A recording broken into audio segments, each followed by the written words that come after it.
Pwede siya pang family, actually. Kasi, ano, the bed is good for 2. And pwede naman mag-additional ng 2 beds. 2 extra beds. Yan. Diba? Ang ganda.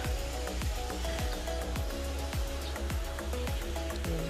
And pwede din siya pala pang gusto mag-pictorial. Like that. Thank you, come again. Ganda siya.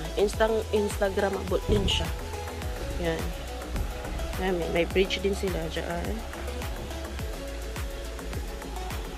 May mga friend tayo dyan. Minions. Dyan. Si Dora the Explorer. Yan. Dun si B. Superman. Batman. Yan. And hello sunshine. Good morning. Not that one, but that one. Hello sunshine. Diba, ang ganda. Ang ganda ng ambience nila. I think you can have this area like in a special event like occasion like birthdays, weddings. Kasi, sobrang ganda ng place. And mag-i-enjoy yung mga kids, actually. Not just kids, but also adults. Yeah. And, like, before nila i-start ang day, inaano nila, nililinisan nila. So, diba? Sobrang amazing. So, this is how it looks like sa taas. Wait lang, get tayo.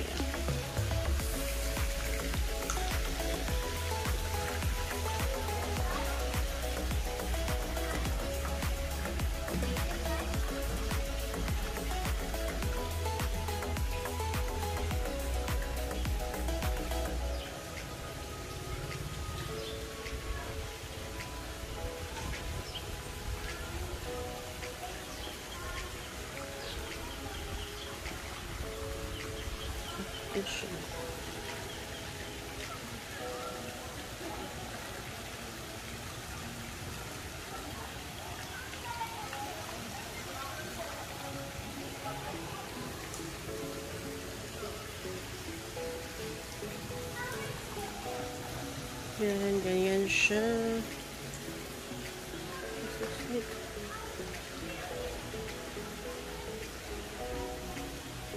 Diba?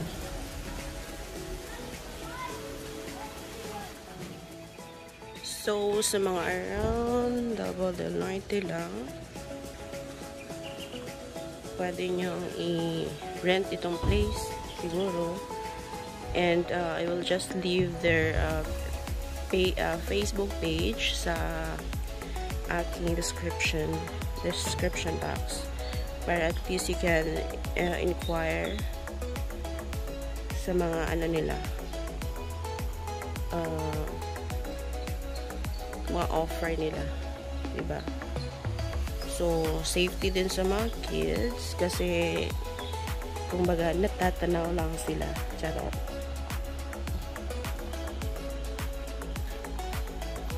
So, meron ding mga swimming pool rules. So, meron doon bawal daw maglandian. Kasi naiinggit ang mga walang jowa. Charot. Joke lang. Diba?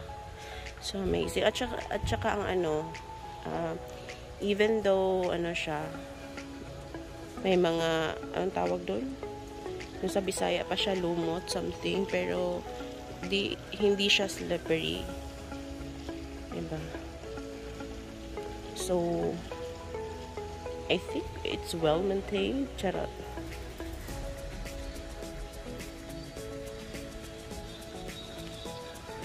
But the best dun is, siya, safe for kids. And mag-i-enjoy sila super duper.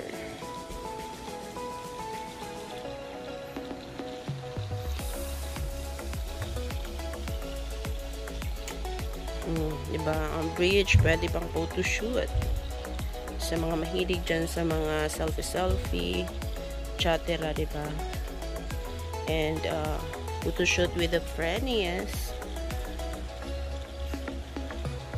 And ano, diba? Maka-nature kasi may mga trees. Bongga siya, spacious talaga siya masyado. So, pag may mga events, you can have this maybe exclusively. So, sa mga mag-inquire, like along the Tagum City, ano siya, pwede naman siya. Pero ang problem dito is minsan daw nawawala yung kuryente. But they have generator naman. Diba? Ang ganda-ganda.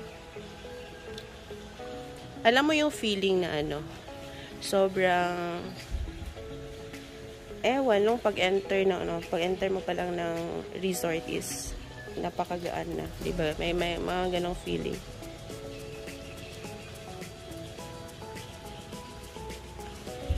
So, that's it for today, guys. So, I hope to see you on my next one.